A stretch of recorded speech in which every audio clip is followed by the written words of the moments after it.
Welcome to MKR. मेरा नाम है मनदीप। इस वीडियो में करेंगे क्लास 9th के सब्जेक्ट मैथ्स का चैप्टर नंबर 5 जिसका नाम है यूक्लिड्स ज्योमेट्री। उसकी होगी ये introduction video. So introduction to Euclid's geometry में हम समझेंगे इस चैप्टर के जो भी फॉर्मूले हैं, जो भी कॉन्सेप्ट हैं, उनको डिटेल में समझ लेंगे ताकि एक्सरसाइज को सोल्व करना हमारे लिए ईजी रहे। तो नई एनसीईआरटी बुक के अकॉर्डिंग जो भी चैप्टर नंबर 5 यूक्लिड ज्योमेट्री है, इसका इंट्रोडक्शन स्टार्ट करते हैं नेक्स्ट पेज से। चैप्टर की शुरुआत करेंगे इसके नाम से। चैप्टर के नाम में आता है गाइज यूक्लिड। यूक्लिड एक ग्रीक मैथमेटिशियन थे, काफी महान थे ज्योमेट्री की फील्ड में, इन्होंने काफी काम किया, तो इनको फादर ऑफ ज्योमेट्री की उपाधि दी गई है। इस नाम से भी इनको जाना जाता है। जो भी हमारा ये चैप्टर है यूक्लिड के ही एक्सियोम्स और पोस्टुलेट्स के बारे में है। अब आप कहोगे कि एक्सियोम्स और पोस्टुलेट्स क्या होते हैं, मैं बताता हूं। सो यहां पर एक्सियोम्स और पोस्टुलेट्स में हमें दिया है, axioms and postulates are the assumptions which are obvious universal truth, they are not proved. जो भी हमारे एक्सियोम्स या फिर पोस्टुलेट्स हैं वो असम्पशंस हैं, वो मानी गई चीजें हैं। ये यूनिवर्सल ट्रूथ है, यानी कि सारी दुनिया में इन्हीं को माना जाता है, इन्हीं को ज्योमेट्री में यूज किया जाता है और इनको प्रूव नहीं किया गया है। अब आप कहोगे कि मैथ में तो सारी चीजें प्रूव की जाती हैं, तो मैं आपको कहूंगा कि जैसे मैंने यहां पर ये पॉइंट बना दिया है, ये पॉइंट को आपको प्रूव करना है कि ये पॉइंट है। ये तो हमने माना है कि ये पॉइंट है, लेकिन इसको प्रूव नहीं किया जा सकता है। किसी से भी आप कहोगे तो सब कहेंगे कि ये हमारा एक पॉइंट है। तो ये माना है हमने कि ये पॉइंट है, ये यूनिवर्सल ट्रुथ है, इसको प्रूव भी नहीं किया जा सकता है। तो इसे कहेंगे हम एक एक्सियोम्स या फिर पोस्टुलेट। बिल्कुल इसी तरह से नेक्स्ट हमें समझना है थ्योरम्स के बारे में। अभी तक आपने थ्योरम कई सारी पढ़ी होंगी, लेकिन एक्चुअल में थ्योरम होती क्या है, उसको किस तरह से डिफाइन करते हैं, यहां पर हम समझेंगे। सो इसमें दिया है theorems are statements which are proved using definitions, axioms, previously proved statements and deductive reasoning.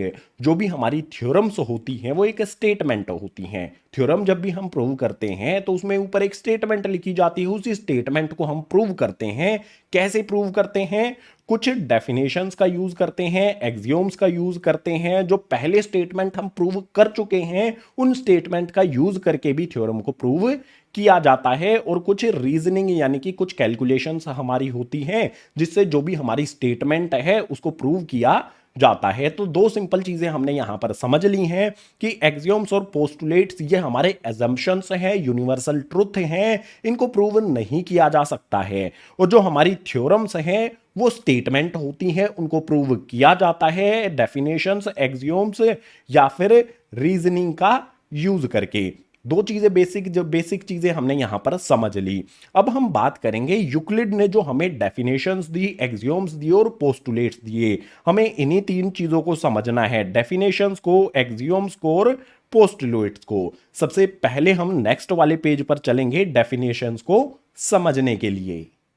सबसे पहले यहां पर हमें डेफिनेशंस समझनी है। सिलेबस में टोटल 7 डेफिनेशन दी गई हैं, एक एक करके बिल्कुल डिटेल में एग्जांपल के साथ सातों की सात डेफिनेशंस को समझ लेते हैं। सो सबसे पहले डेफिनेशन में पहला पॉइंट हमें दिया गया है, a point is that which has no part. कोई भी हमारा जो पॉइंट होता है उसका कोई भी पार्ट नहीं होता है। जैसे हमारा ये वाला एक बिंदु बनाया गया है, डॉट बनाया गया है, तो इस डॉट या फिर कह सकते हैं पॉइंट है, इसका हम कोई भी पार्ट नहीं कर सकते हैं। अगर हम चाहें इसको फर्दर डिवाइड करना पार्ट्स में तो वो नहीं किया जा सकता है। ये कहा था यूक्लिड ने। इसके बाद सेकंड पॉइंट दिया है, a line is breathless length है। जो भी हमारी लाइन होती है, ठीक है, इस तरह से हमारी लाइन होती है, लाइन की सिर्फ लेंथ होती है, लाइन की कोई भी ब्रेथ नहीं होती। देख सकते हो ये हमारी लाइन है तो इसकी लेंथ मापी जाएगी, कभी भी इसकी ब्रेथ के बारे में बात नहीं की जाएगी। इसके बाद थर्ड पॉइंट है, the end of a line are points.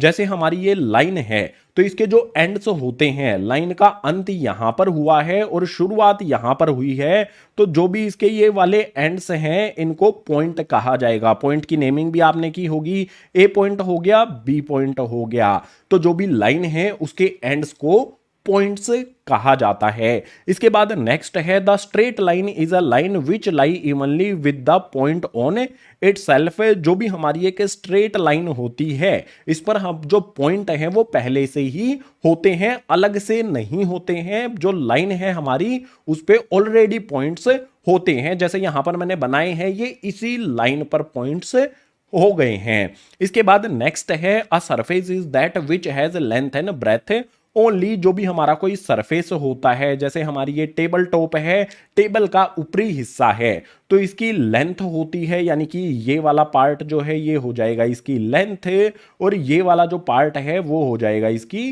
Breath. जो भी हमारा सरफेस होता है उसकी लेंथ और ब्रेथ यानी कि लंबाई और चौड़ाई होती है। इसके बाद है यहां पर सेकंड लास्ट पॉइंट हमारा the edges of a surface are lines है। आप देख सकते हो ये हमारा एक सरफेस है, इसकी जो एजेस हैं, इसकी जो किनारे हैं, कौन से किनारे हैं, जैसे ये वाला इसका किनारा है, यहां से यहां तक ये क्या है, एक लाइन होगी। यानी कि कोई भी ऐसा सरफेस आपको दिखाई दे रहा है उसकी एजेस जो है ना, उसके जो किनारे हैं वो लाइन से शो किए जाते हैं, वो एक लाइन होती है। जैसा आप यहां पर देख सकते हैं ये एक स्ट्रेट लाइन है। लाइन कर्व में भी हो सकती है, लाइन स्ट्रेट भी हो सकती है। इसके बाद यहां पर आगे दिया गया है a plane surface is a surface which lie evenly with the straight line on itself है। जो भी हमारा प्लेन सरफेस होता है उस पर लाइंस जो है ना वो पहले से ही प्रेजेंट होती हैं। लाइक ये हमारा एक प्लेन सरफेस है, 2D सरफेस है, तो इस पे इस तरह से लाइंस कहीं पर भी हम बना सकते हैं, ये लाइंस हो जाएंगी, इवनली लाइंस यहां पर होती हैं। बहुत सिंपल डेफिनेशन है, एक एक बार आप इनको पढ़ोगे, रीड करोगे तो इजीली आपको समझ में आ जाएंगी। मैंने आपको एक्सप्लेन भी कर दी हैं एग्जांपल के साथ, सातों की सात डेफिनेशन कंप्लीट हो गई। अब बात करते हैं यूक्लिड के एक्सियोम्स के बारे में, उनके लिए मूव करते हैं नेक्स्ट पेज पर। डेफिनेशंस को समझने के बाद अब 7 एक्सियोम्स हैं यूक्लिड के, इनको भी एक्सप्लेन कर देता हूं एक एक करके सभी को एग्जांपल के साथ। सबसे पहले एक्सियोम में कहा गया है things which are equal to same thing are equal to one another. मान लीजिए कोई दो चीजें हमारे पास हैं, वो दोनों चीजें किसी सेम चीज के इक्वल हैं, तो वो दोनों चीजें एक दूसरे के भी इक्वल हो जाएंगी। अभी बोलने पर तो आपको ये खिचड़ी जैसा लग रहा होगा, लेकिन एक्सप्लेन कर देता हूं, इजी बना देता हूं आपके लिए। मान लो a इक्वल्स टू बी है और इसके बाद b इक्वल्स टू c है। यहां पर a हमारा b के इक्वल है और c हमारा b के इक्वल है। जो हमारा a और c है वो दोनों b के इक्वल हैं, तो मैं ये कह सकता हूं कि हमारा a इक्वल्स टू में c भी हो जाएगा। क्यों हो जाएगा? क्योंकि A और C, A यहां पर B के इक्वल और C यहां पर B के इक्वल, ये दोनों A और C B के इक्वल हैं, तो ये दोनों भी एक दूसरे के इक्वल होंगे। ये फर्स्ट एक्सियोम हमें बताता है। इसके बाद नेक्स्ट यहां पर कहा गया है if equals are added to equals the wholes are equals. मान लो हमारा कोई भी नंबर है, लाइक 7 इक्वल होता है गाइज 7 के, अगर मैं 7 में इस तरफ और इस तरफ सेम वैल्यू ऐड कर दूं, सेम इक्वल वैल्यू ऐड कर दूं, लाइक यहां पर मैं इक्वल वैल्यू 1 ऐड कर देता हूं, यहां पर भी मैं 1 ऐड कर देता हूं। जो वैल्यू मैं यहां पर ऐड करूंगा वही यहां पर ऐड करूंगा, तो रिजल्ट में जो भी मिलेगा वो इक्वल ही होगा। सोल्व करने पर 7 + 1 8 हो जाएगा, इक्वल्स टू में 7 + 1 करने पर 8 हो जाएगा।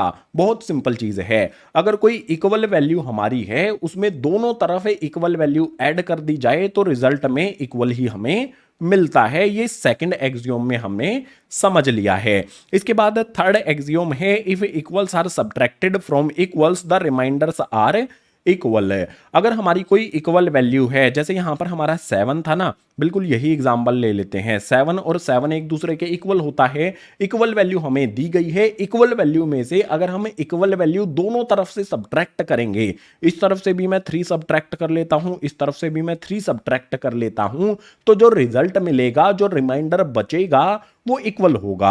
सोल्व करके देख लो, 7 में से 3 को माइनस करेंगे तो यहां पर आ जाएगा 4 इक्वल्स टू में 7 में से यहां पर 3 को माइनस करेंगे तो यहां पर भी 4 आ जाएगा। बहुत सिंपल सी इक्वेशन, उसको हमने सोल्व किया तो थर्ड वाला जो एक्सियोम है वो भी हमने समझ लिया एग्जांपल से। इसके बाद नेक्स्ट है things which coincide with one another are equal to one another. मान लो हमारे पास कोई दो शेप्स हैं, एग्जाम्पल के लिए मैंने रखा है। मान लो मेरे पास ये कार्ड है, एक ब्लैक कार्ड है, एक व्हाइट कार्ड है। अगर मैं ब्लैक कार्ड को ऊपर रख दूं व्हाइट के, तो ये इसको पूरी तरह से कवर कर लेता है। बिल्कुल इसी तरह से ब्लैक के ऊपर अगर मैं व्हाइट रख दूं, तो ये भी इसको पूरी तरह से कवर कर लेता है। ये दोनों एक दूसरे को अगर कवर कर लेते हैं पूरी तरह से, पहले हमने व्हाइट मतलब ब्लैक को रखा व्हाइट के ऊपर, उसके बाद व्हाइट को रखा ब्लैक के ऊपर, दोनों ने एक दूसरे को पूरी तरह से ढक लिया, कवर कर लिया, तो ये दोनों शेप कैसी हो गई, इक्वल हो जाती हैं। कोई भी ऐसी शेप से जो एक दूसरे को पूरी तरह से ढक लेती हैं, कवर कर लेती हैं, कोइंसाइड होती हैं, वो एक दूसरे के इक्वल होती हैं। कार्ड से मैंने आपको एग्जांपल दे दिया है। इसके बाद नेक्स्ट है the whole is greater than the part. मान लो हमारे पास एक यहां पर सर्किल है, इस सर्किल का कोई एक छोटा सा टुकड़ा मैं करता हूं, ठीक है, मैंने एक छोटा सा यहां पर टुकड़ा कर दिया। इस पूरा सर्किल जो है, मतलब ये पूरा सर्किल हमारा है और ये इसका एक मैंने टुकड़ा तोड़ लिया अलग से। ये पिज्जा मान लो, ये हमारा एक पिज्जा है, इसका एक पीस मैंने यहां पर निकाल लिया। तो जो भी पीस मैंने निकाला है वो पूरे पिज्जा से हमेशा छोटा ही होगा। यानी कहा यह गया है कि जो भी हमारा पूरा पिज्जा है, पूरा सर्किल है, वो हमेशा बड़ा रहेगा उसके किसी भी पार्ट से। इसका कोई भी पार्ट कर लो आप, हमेशा जो पूरा पिज्जा है, पूरा सर्किल है, वो हमेशा बड़ा रहेगा। सिंपल चीज यहां पर की गई है। इसके बाद यहां पर जो हमारा सिक्स्थ एक्सियोम है, इसमें है things which are double of the same thing are equal to one another. कोई भी चीजें अगर सेम चीज की डबल होती हैं तो वो एक दूसरे के भी इक्वल होती हैं। एग्जाम्पल के लिए यहां पर जैसे मैंने 2 लिखा, अगर मैं 2 का डबल कर देता हूं, 2 को 2 से मल्टीप्लाई कर देता हूं, ठीक है, यहां पर मैंने 2 को 2 से मल्टीप्लाई कर दिया तो रिजल्ट में 4 मिल गया। इस तरफ भी मैंने 2 को 2 से मल्टीप्लाई कर दिया तो रिजल्ट में मुझे 4 मिल गया। जो भी हमारे ये वाले 2 हैं, मतलब इस वाले 2 का ये डबल है, दोनों तरफ हमने डबल किया तो जो रिजल्ट मिलेगा वो हमें इक्वल ही मिल जाएगा। किसी भी एक चीज का अगर हम डबल करते हैं, ठीक है, किसी भी चीज का डबल करने पर, सेम चीज का डबल करने पर हमें रिजल्ट में जो भी रिजल्ट मिला है वो इक्वल मिलेगा। जैसे यहां पर एग्जांपल के लिए एग्जांपल भी मैंने आपको समझा दिया है। बिल्कुल इसी तरह से things which are half of the same things are equal to one another. जैसे मेरा ये सर्किल है ना, अगर मैं इसे सर्किल का हाफ कर दूं, ठीक है, मैंने ये सर्किल का हाफ कर दिया, तो जो ये वाला पार्ट है और ये वाला पार्ट है ये एक दूसरे के इक्वल ही हो जाएंगे। सर्किल का हाफ पार्ट इधर आ गया, हाफ पार्ट इधर आ गया। यानी कि किसी भी पूरी चीज का हम हाफ करते हैं तो जो भी पार्ट होते हैं वो एक दूसरे के इक्वल होते हैं। जो भी 7 एक्सियोम थे वो हमने यहां पर समझ लिए हैं, एग्जाम्पल भी मैंने आपको दे दिए हैं। तो अब बारी आ जाती है पोस्टुलेट्स को समझने की, और पोस्टुलेट्स को समझने के लिए मूव करते हैं नेक्स्ट पेज पर। यूक्लिड के पोस्टुलेट्स को समझ लेते हैं, हर एक का एग्जाम्पल भी दूंगा, ध्यान से समझना। क्वेश्चंस को सोल्व करने के लिए पोस्टुलेट, एक्सियोम्स और जो भी डेफिनेशंस हमने समझी है इन सभी की हमें जरूरत होगी। तो पोस्टुलेट्स में सबसे पहला दिया गया है, given 2 distinct point there is a unique line that passes through them. अगर हमारे कोई 2 पॉइंट हैं, डिस्टिंक्ट पॉइंट है, यानी कि दूर दूर कोई भी हमारे 2 पॉइंट हैं, तो उससे सिर्फ एक यूनिक लाइन ही ड्रॉ की जा सकती है जो दोनों पॉइंट्स को क्रॉस करेगी। एग्जाम्पल के लिए ये मेरा एक पॉइंट है, ये मेरा दूसरा पॉइंट है। अगर मैं यहां पर लाइन ड्रॉ करूं एक पॉइंट से दूसरे पॉइंट की तरफ, तो सिंपल एक लाइन ही यहां से यहां पर ड्रॉ की जा सकती है जो दोनों पॉइंट्स को टच करे। इसके अलावा अगर मैं कोई भी लाइन ड्रॉ करना चाहूं दोनों पॉइंट से क्रॉस करते हुए, तो पॉसिबल नहीं है। एग्जाम्पल के लिए जैसे यहां पर मैं इस तरफ से कोई लाइन ड्रॉ करता हूं, यहां से ऐसे, तो ये वाली जो लाइन है मेरी इस वाले पॉइंट से तो क्रॉस करेगी, लेकिन इस वाले पॉइंट से क्रॉस नहीं करेगी। तो सिंपल वे में एक चीज यहां पर कही गई है कि कोई भी हमारे 2 डिस्टिंक्ट यानी कि दूरी पर पॉइंट दिए गए हैं, वहां पर सिर्फ एक ही लाइन उन दोनों पॉइंट्स को ज्वाइन कर सकती है, स्ट्रेट लाइन ज्वाइन कर सकती है, ठीक है। इसके बाद नेक्स्ट कहा गया है, a terminated line can be produced indefinitely. मान लो हमें कोई एक लाइन दी गई है इस तरह से, ये हमारी एक लाइन है। जो भी हमारी लाइन होती है इसको हम दोनों तरफ कितना भी बढ़ा सकते हैं। टर्मिनेटेड लाइन का मतलब होता है जिसके पॉइंट्स एंड्स हमें दिखाई देते हों।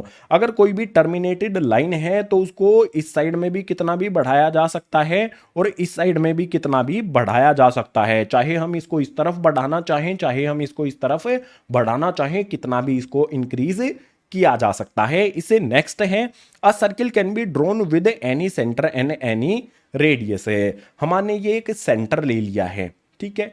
कंपास होता है आपके पास, कंपास खोलो, एक सर्किल ड्रॉ कर दो सेंटर मान के, उसी सेंटर मान के कंपास को थोड़ा सा और खोल के फिर से ड्रॉ कर दो, यानी कि एक सेंटर को मान के किसी भी रेडियस का कोई भी सर्किल ड्रॉ किया जा सकता है। एग्जाम्पल के लिए ये मेरा सेंटर ऑफ सर्किल है, यहां पर मैं कंपास को रखूंगा और इस तरह से एक छोटा सा सर्किल ड्रॉ कर दूंगा।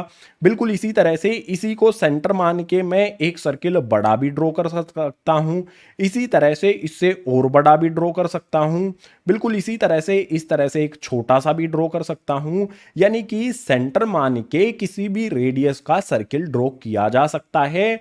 यहां पर हमें सेंटर मानना है और जस्ट कंपास को खोलना है और ड्रॉ कर देना है। सिंपल यहां पर पोस्टुलेट हमें कहा गया है। इसके बाद है all right angles are equal to one another. Right angle के बारे में आपको पता होना चाहिए, पहले से पता होना चाहिए। राइट एंगल की वैल्यू होती है 90 डिग्री। कोई भी राइट एंगल हैं वो एक दूसरे के इक्वल होते हैं, ये पोस्टुलेट में हमें कहा गया है। अब कैसे इसको एक्सप्लेन करना है, जैसे यहां पर हमारे पास ये एक राइट एंगल है, ठीक है, इस तरह से शो किया जाता है राइट एंगल को, और इसी तरह से यहां पर हमारे पास ये वाला राइट एंगल है। जो भी हमारा ये वाला राइट एंगल हो, चाहे हमारा ये वाला राइट एंगल हो, कोई भी राइट एंगल है वो एक दूसरे के इक्वल होते हैं। ये हमें फोर्थ पोस्टुलेट एक्सप्लेन करता है। एग्जाम्पल मैंने आपको दे दिया है। राइट एंगल की वैल्यू 90 डिग्री होती है, इट मीन्स ये वाला एंगल 90 डिग्री का है, ये वाला 90 डिग्री का है, तो ऑब्वियसली यार ये दोनों एक दूसरे के इक्वल ही हो जाएंगे। अब यहां पर लास्ट हमारा पोस्टुलेट है, फिफ्थ पोस्टुलेट। इस वाले पेज पर इनफ जगह नहीं है इसको एक्सप्लेन करने के लिए, तो फिफ्थ पोस्टुलेट को समझने के लिए मूव करेंगे नेक्स्ट पेज पर। लास्ट पेज है हमारा इस इंट्रोडक्शन का, इसमें हम फिफ्थ पोस्टुलेट को समझ लेते हैं। इसकी स्टेटमेंट थोड़ी सी बड़ी है और थोड़ा सा इसको एक्सप्लेन भी अच्छी तरह से कर देता हूं। सो इसकी स्टेटमेंट में दिया है, if a straight line falling on two straight lines make the interior angle on same side of it taken together less than two right angles, then the two straight line if produce indefinitely meet on that side on which the sum of angles is less than two right angles. बहुत simple बात क्या कही गई है कि दो हमारी straight lines हैं, तो एक लाइन हमारी ये हो गई, नाइमिंग भी कर देते हैं, ये हमारी एल लाइन हो गई, ये हमारी एम लाइन हो गई। जो भी हमारी एल और एम लाइन हैं ये हमारी दो स्ट्रेट लाइंस हो गई। अगर इन दो स्ट्रेट लाइंस पर कोई एक स्ट्रेट लाइन फॉल करती है, ये वाली एक्स लाइन मान लो इन पर फॉल करती है, इन दोनों को कट करती है, एल और एम को एक्स लाइन इन पर फॉल करती है, इनको कट करती है इस वाले और इस वाले पॉइंट पर। अब सिंपल चीज क्या कही गई है कि जो भी एंगल से एक साइड में अंदर वाले एंगल्स की बात की गई है, अंदर वाले एंगल्स कौन से होंगे, ये हमारा एंगल होगा, ये होगा, ये होगा और ये होगा। ये एंगल ए मान लो, ये एंगल बी मान लो, ये सी मान लो, ये डी मान लो। अगर जो भी लाइन फॉल की है उसके एक साइड में, किसी भी एक साइड में, मतलब दोनों साइड हमें देखना है, दोनों साइड में इस तरफ ए और बी एंगल है, इस तरफ सी और डी एंगल है। अगर जो भी हमारे एक साइड में एंगल्स हैं उनको हम इकट्ठा ले लें, इकट्ठा लेने का मतलब होगा उनको हम ऐड कर दें। अगर उनका सम दो राइट एंगल्स के सम से कम है तो उस साइड में जो हमारी लाइन है एल और एम, अगर उनको बढ़ा दिया जाए, इनडेफिनेटली उनको इंक्रीज कर दिया जाए, उनकी लंबाई को बढ़ाया जाए, तो वो लाइन उसी साइड में एक दूसरे को मिलेंगी।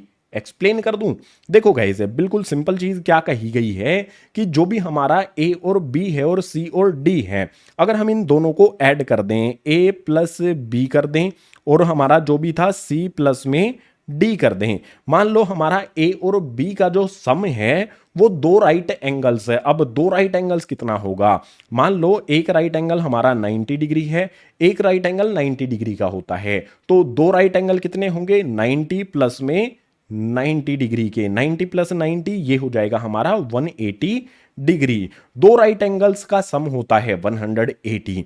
तो अगर हमारा ए प्लस बी, ये वाले हमारे एंगल्स ए प्लस में बी हैं, इनका सम करने पर जो हमारा एंगल है वो दो राइट एंगल्स के सम से कम हो, यानी कि 180 से अगर कम हो तो ये लाइन उसी साइड में एक दूसरे को मिलेंगी। मान लो ए प्लस बी जो हमारे एंगल्स हैं, ये एंगल हमारे मान लो इनका सम होता है गाइज 130 डिग्री, और जो हमारे दो एंगल्स सी प्लस में डी है इनका सम होता है गाइज यहां पर 230 डिग्री। तो ये लाइन से किस साइड में, जो भी हमारी एल और एम लाइन है, ये किस साइड में एक दूसरे को मीट करेंगी, एक दूसरे को मिलेंगी? जहां पर 180 से सम कम होगा। कम किस में है? ए प्लस बी, एंगल ए और बी को ऐड करने पर इनका सम 130 होता है। 130 इज स्मॉलर देन 180, यानी मैं ये कह सकता हूं कि एल लाइन और एम लाइन को अगर मैं इस साइड में बढ़ाऊं, इस साइड में इस तरह से मैं इंक्रीज करूं,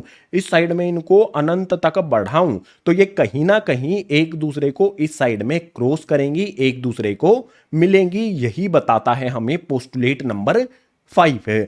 अगर एक लाइन दो स्ट्रेट लाइन पर इस तरह से फॉल करती है, उसके बाद इंटीरियर एंगल्स को इकट्ठा लेने पर दो राइट एंगल से यानी कि 180 डिग्री से अगर इनका सम कम होता है तो लाइंस उसी साइड में एक दूसरे को मीट करती हैं, इनडेफिनेटली उनको इंक्रीज करने पर, उनको बढ़ाने पर।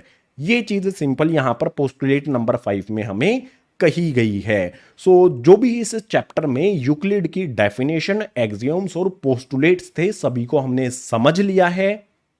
तो इंट्रोडक्शन टू यूक्लिड्स ज्योमेट्री यानी कि चैप्टर नंबर 5 का इंट्रोडक्शन हो जाता है कंप्लीट। उम्मीद करूंगा सारे के सारे कॉन्सेप्ट आपको समझ आए होंगे। अगर आए हैं तो वीडियो को लाइक कर देना, अपने क्लासमेट्स के साथ शेयर कर देना। जितने भी नए स्टूडेंट्स हैं चैनल को सब्सक्राइब कर लेना। क्लास 9 से रिलेटेड जो भी वीडियोस हैं, मैथ की, साइंस की या फिर अदर सब्जेक्ट्स की, भी इसी तरह से चैनल पर आती रहेंगी। इस चैप्टर की जो एक्सरसाइज है उसको भी सोल्व किया गया है अलग वीडियो में, लिंक दिया गया है नीचे डिस्क्रिप्शन बॉक्स में, उसको भी देख लेना और सभी क्वेश्चंस को अच्छी तरह से समझ लेना। इस वीडियो में इतना ही। मिलूंगा आपसे इसी तरह की नेक्स्ट एजुकेशनल वीडियो में।